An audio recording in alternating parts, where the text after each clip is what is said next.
Bismillahirrahmanirrahim. Assalamualaikum warahmatullahi wabarakatuh. Anna Muhammadan abduhu wa rasuluhu ad-da'i ila ridwani. Allahumma salli wa sallim wa barik ala Muhammadin wa ala alihi wa ashabihi wa man sara ala nahji ila yaumiddin. Allahumma allimna ma yanfa'una wanfa'na bima 'allamtana wa zidna ilma. Allahumma inna nas'aluka al-huda wal-tuqa wal-afafa wal-ghina. Allahumma arina al-haqqa haqqa warzuqna ittiba'ah wa arina al-batila batila warzuqna ijtinabah. La ilaha illa anta subhanaka inna kunna minadh dhalimin. Amma ba'd. Ikhwani wa akhwati fid din, ma'asyiral hadirin wal hadirat rahimakumullah. Alhamdulillah, kembali kita bersyukur kepada Allah Subhanahu wa taala. Kita diberikan banyak kemudahan di dalam menjalankan kehidupan kita. Pagi ini kita bersama-sama dalam majelis yang mulia setelah kita melaksanakan ibadah yang kata Rasul sallallahu alaihi wasallam, barang siapa melaksanakan salat subuh berjamaah fahuwa fi dhimmatillah, maka orang itu dalam naungan jaminan Allah Subhanahu wa taala. Dengan mudahnya kita bangun dari tidur kita, kemudian kita melangkah ke rumah Allah, sudah sepantasnya lisan ini untuk memuja dan memujinya. Kenapa? Betapa banyak orang-orang di saat yang sama tidak bisa bangkit dan tidak bisa bangun, mungkin dikarenakan dia sakit, atau dikarenakan dia lalai, atau mungkin karena banyak hal yang tidak bisa membuat dia bisa bersama di rumah Allah di pagi yang penuh berkah ini. Semoga Allah senantiasa mudahkan kita, berikan taufik kepada kita untuk bisa bersama-sama mengawali hari kita dengan salat subuh berjamaah di rumah Allah Subhanahu wa taala. Salat dan salam untuk Nabi kita Muhammad sallallahu alaihi wasallam, untuk keluarganya, para sahabatnya, dan seluruh kaum muslimin yang senantiasa berada di atas sunnahnya.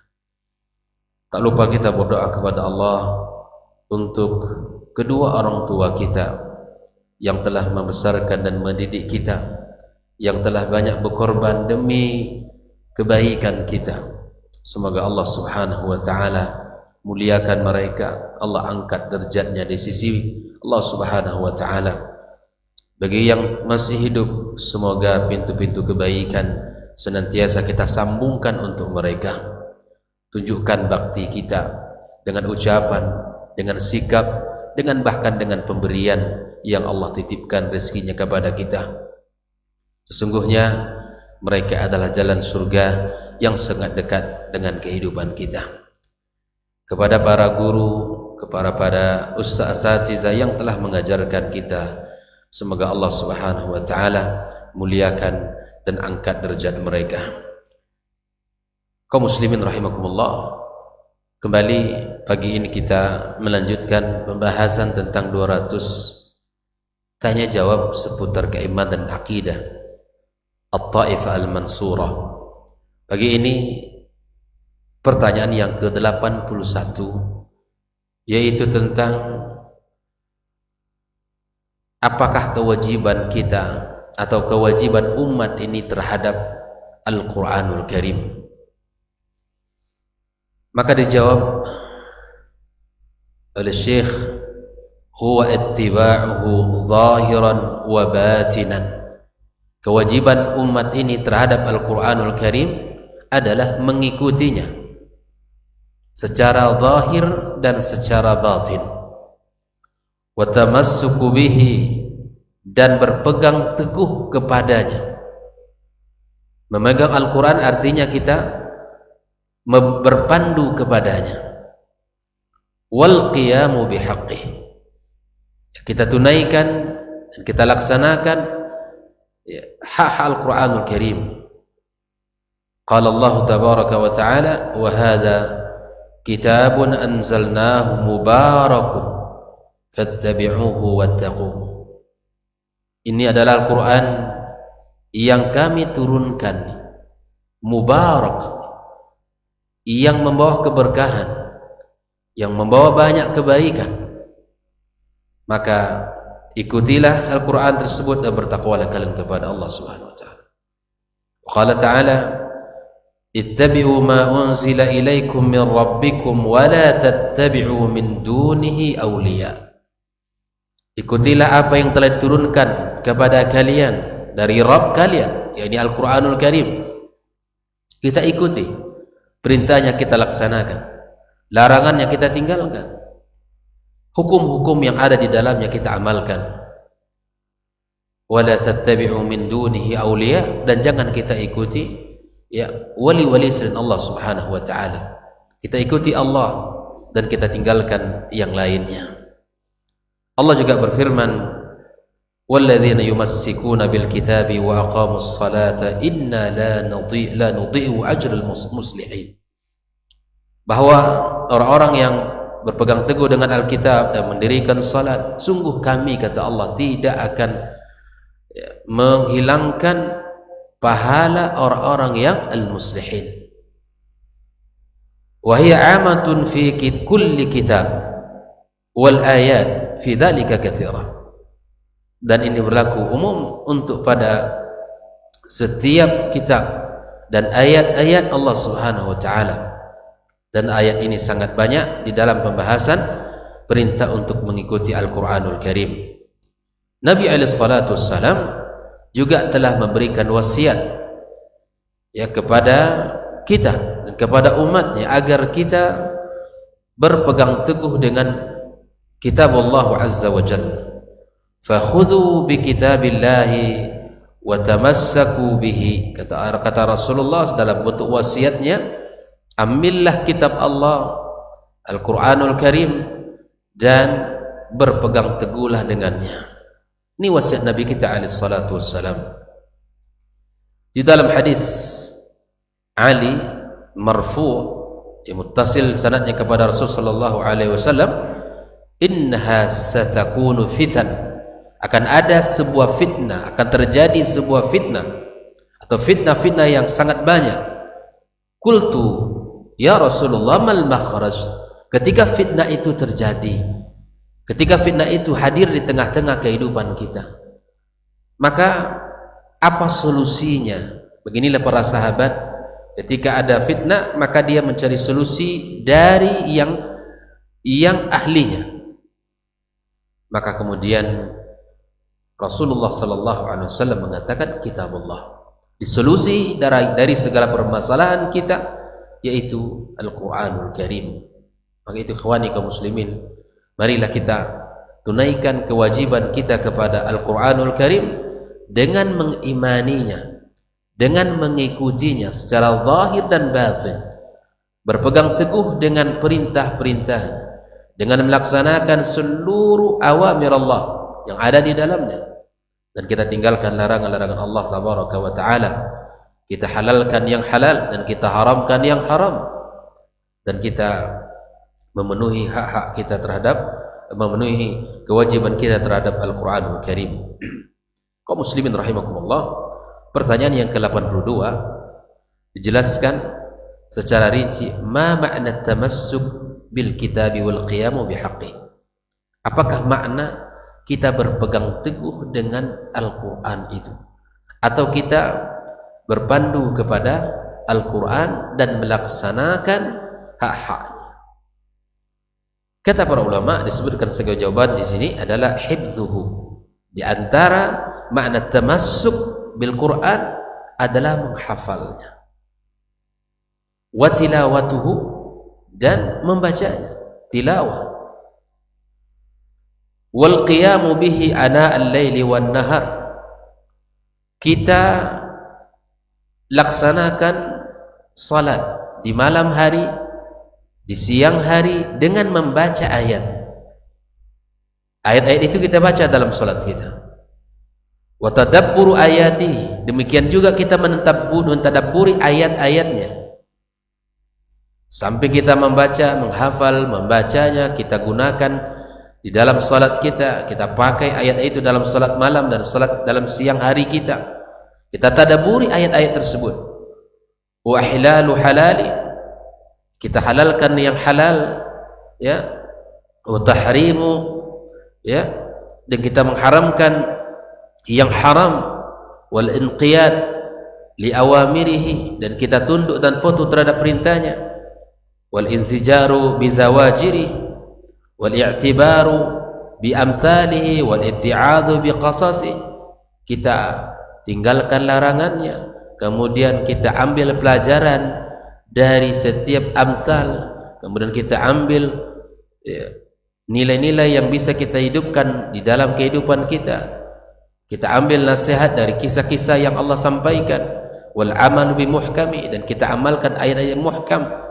Dan kita berserah diri, wa taslimu li mutasyabih, kita berserah diri terhadap ayat-ayat mutasyabihat. Misalnya waluquf inda hududi, kita betul-betul laksanakan perintah-perintahnya, kita berhenti pada batasan-batasan Al-Quran, ya.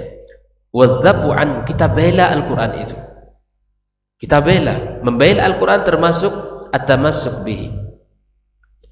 Dari apa kita bela? Dari orang-orang yang menyimpang, dari orang-orang yang ingin menghilangkan kesucian Al-Quran. Dan kita sampaikan Al-Quran sebagai bentuk nasihat. Dia menyampaikan Al-Quran sebagai bentuk nasihat kepada siapa saja, kepada keluarga kita, kepada orang terdekat dengan kita. Itu adalah at-tamassuk bil Quran. Wa da'watu ila dzalika ala basirah, dan mengajak orang kepada Al-Quran juga merupakan makna at-tamassuk bil kitab. Di sangat banyak cakupan at-tamassuk bil kitab itu, mulai dari menghafal, mulai dari membaca, mulai dari kita menggunakan membaca ayat dalam salat kita, mulai dari sampai mentadaburi, menghalalkan yang halal, mengharamkan yang haram, sampai kita mengajak orang, ya, untuk mendakwahkan Al-Quran, kita sampaikan ayat-ayatnya. Itu semua adalah makna yang terkandung pada at-tamassuk bil kitab. Ikhwani kaum muslimin rahimakumullah. Ada pertanyaan yang ke-83. Ini pertanyaan mesti kita faham sebagai jawabannya yang dikatakan oleh ahlus sunnati wal jamaah, para ulama ahlus sunnah. Ma hukmu man qala bi khalqil Quran? Apa hukum bagi orang yang mengatakan Al-Quran itu makhluk? Fitnah yang mengatakan Al-Quran itu makhluk adalah pada Bani Abbasiyah. Yang ini dipahami oleh Al-Ma'mun dan dihasung oleh beberapa kelompok seperti Mu'tazilah dan Al-Jahmiyah yang menguatkan khalifahnya agar meyakini itu, sehingga kaum muslimin mengalami fitnah yang sangat panjang. Fitnah yang sangat panjang dalam bab ini, mengatakan bahwa Al-Quran itu makhluk, sehingga apa? Terjadilah perpecahan-perpecahan, berbagai fitnah masuk. Selain fitnah mengatakan Al-Quran itu makhluk, maka kemudian apa hukum orang yang meyakini kalau Al-Quran itu makhluk? Dijawab oleh Syekh, ya, Al-Quranu kalamullah azza wa jalla haqiqatan. Al-Quran itu adalah firman Allah secara hakikat. Hurufuhu wa ma'ani, huruf-hurufnya berikut makna-maknanya.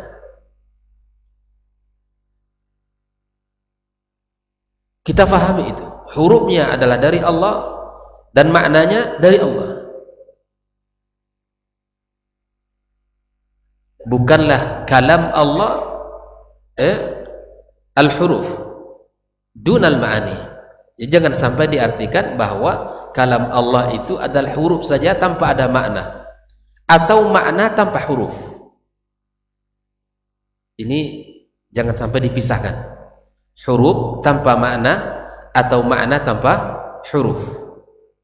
Takallamallahu bihi qawlan, Allah berbicara, ya, dengan sebenar-benarnya. Allah turunkan Al-Quran ala nabiyyihi wahyan, kepada nabinya sebagai bentuk wahyu. Wa amana bihil mu'minuna haqqan, dan diimani oleh orang-orang beriman dengan sebenar-benar iman. Fahuwa wa in khatta bil banan, walaupun ditulis dengan tangan, ya, kemudian dibaca oleh lisan, kemudian dihafal oleh manusia, kemudian didengarkan oleh telinga dan dilihat oleh mata, dan itu semua tidak mengeluarkan Al-Quran dari kalamur Rahman. Karena ada yang meyakini Al-Quran yang sekarang ini bukan lagi Al-Quran yang Allah turunkan dulu ketika Rasul Sallallahu Alaihi Wasallam menerima wahyu. Itu sudah diangkat. Ini adalah tulisan. Makanya Syekh menjawab bahwa walaupun dia sudah ditulis dengan tangan, dibaca oleh lisan, kemudian dihafal, kemudian didengar oleh telinga, dilihat oleh mata kita, itu semua tidak mengeluarkan Al-Quran dari kalamur Rahman. Kemudian walaupun ditulis dengan pena, ya, kemudian di atas kertas, ya, pena dan kertas adalah makhluk. Wal maktub biha ghairu makhluk, yang tertulis di atas kertas itu bukan makhluk. Lidah kita, suara kita makhluk. Yang dibaca oleh lidah kita, yang diucapkan oleh lidah kita dengan berbagai jenis lisan, yang dibaca bukan makhluk. Dada kita adalah makhluk, yang tersimpan di dalamnya bukan makhluk. Pendengaran kita makhluk, ya. Yang didengar, dari bacaan seorang mukmin bukanlah makhluk. Makanya Allah katakan innahu laqur'anun karim fi kitabim maknun. Al-Imam Al-Muzani pernah menulis sebuah atau mengucapkan sebuah kalimat dengan mengatakan wal Qur'anu kalamullah azza wa jalla wa laysa bimakhluqin fayabid. Quran itu firman Allah, bukan makhluk yang binasa. Kenapa perkataan beliau ini ditujukan oleh kepada kelompok Al-Mu'tazilah, kepada kelompok Al-Jahmiyah, Al-Ittihadiyah, Al-Hululiyah, diberikan kepada mereka ini sebuah jawaban agar mereka meyakini bahwa Al-Quran itu bukan makhluk. Apa dalilnya? Al-Quran bukan makhluk seperti firman Allah Subhanahu wa taala, ala laul khalqu wal amr. Bagi Allah lah, ya, penciptaan, dan bagi Allah lah perintah. Nah, Al-Quran tidak masuk kepada al-khalq, tetapi masuk kepada perintah. Begitulah para ulama mengatakan. Allah juga katakan Ar-Rahman 'allama al-Quran khalaqal insan. Ar-Rahman, Allah yang Maha Rahman, 'allama al-Quran, yang mengajarkan Al-Quran. Ilmu Allah itu Al-Quran, dan ilmunya Allah bukanlah makhluk. Khalaqal insan, dan Allah menciptakan manusia, dan manusia itu makhluk. Semoga kita bisa memahami ilmu Allah itu Al-Quran, dan perintah Allah itu adalah Al-Quran. Dia bukan makhluk, tapi adalah ilmu Allah azza wa jalla. Kemudian Allah juga mengatakan di dalam ayat yang lain, bal huwa ayatun bayyinat fi suduril ladzina utul ilm wa ma yajhadu bi ayatina illa adh-dhalimun. Ya, dia adalah ayat-ayat yang rinci, yang jelas di dalam dada orang-orang yang diberikan ilmu, dan tidaklah ada orang yang mengingkari ayat-ayat kami kecuali orang yang zalim. Utlu ma uhiya ilaika min kitabi rabbik la mubaddila li kalimatihi wa in ahadun minal musyrikin istajaraka fa'ajiru hatta yasma' kalam Allah. Ini ayat-ayat yang mengatakan bahwa Al-Quran tidaklah makhluk. Ibnu Mas'ud radhiyallahu ta'ala anhu mengatakan adibun nazar fil mushaf, lama-lamalah kalian untuk melihat kepada mushaf, wan nusus fi dzalika la tuhsa. Apa hukumnya bagi mereka mengatakan Al-Quran itu makhluk? Wa man qala al-Qur'ana aw syai' minal Qur'ani makhluk fahuwa kafirun kufran akbar. Orang yang mengatakan Al-Quran itu makhluk atau sebagian dari ayat-ayatnya makhluk, maka dia telah kafir, dan ini merupakan kafir yang besar, yukhrijuhu minal islam bil kulliyah, maka dia keluar dari Islam secara totalitas. Li'anna al-Qur'ana kalamullah tabaraka wa ta'ala, karena Al-Quran adalah firman Allah, minhu bada'a wa ilaihi ya'ud, ya, dari Allah lah mulainya dan kembalinya kepada Allah. Wa kalamuhu sifatuhu, wa man qala syai'un min sifatillahi makhluk, ya, kalam Allah itu adalah sifatnya. Barang siapa yang mengatakan ya sifat Allah itu makhluk, fahuwa kafirun murtaddun ya'rid alaihi ruju' ilal Islam, dia kafir murtad, maka hendaklah ditawarkan untuk kembali kepada Islam. Fa in raja'a wa illa qutil kufran, kalau dia tidak mau kembali maka dibunuh, ya, kufran laisa lahu syai'un min ahkamil muslimin, maka dia terpisah, terbebas dari hukum-hukum kaum muslimin. Oleh itu ikhwani, jadi berbicara tentang Al-Quran apakah bukan makhluk atau tidak makhluk itu bukan perkara yang ringan. Yakini Al-Quran adalah kalam Allah, dan kalam Allah adalah sifatnya, dan tidak bisa kita katakan dengan makhluk. Maka perkataan bahwa Al-Quran bukan makhluk dinukil dari Imam Ahmad, Imam Malik, Imam Syafi'i, Ibnu Khuzaimah, dan yang lainnya min a'immatis salafis salih. Maka lihatlah kitab Ma'arijul Qabul, ya, yang dinukilkan perkataan mereka di dalam perkataan bahwa Al-Quran bukanlah makhluk. Mudah-mudahan kita bisa memahami pembahasan kita pagi ini, dan semoga Allah Subhanahu wa taala memberikan keimanan kepada kita terhadap firman-firman-Nya, dan bisa kita amalkan dan bisa kita kerjakan terhadap segala perintah-perintah Allah tabaraka wa taala, dan kita tinggalkan segala bentuk larang-larang Allah Subhanahu wa taala. Wallahu taala alam bissawab. Subhanakallahumma bihamdik asyhadu an la ilaha illa anta astaghfiruka wa atubu ilaik. Wassalamu alaikum warahmatullahi wabarakatuh. Majtama'a qaumun fi baitin min buyutillah يتلون كتاب الله ويتدارسونه فيما بينهم إلا نزلت عليهم السكينة وغشيتهم الرحمة وحفت بهم الملائكة وذكرهم الله في من عنده. Tidaklah suatu kaum duduk di salah satu rumah Allah membaca ayat-ayat Allah dan sama-sama mempelajarinya, kecuali turun kepada mereka as-sakinah, ketentraman dan kenyamanan. Wa ghasyiyatuhumur rahmah, dan mereka diliputi pula oleh rahmat, kasih sayang dari Allah Subhanahu wa taala.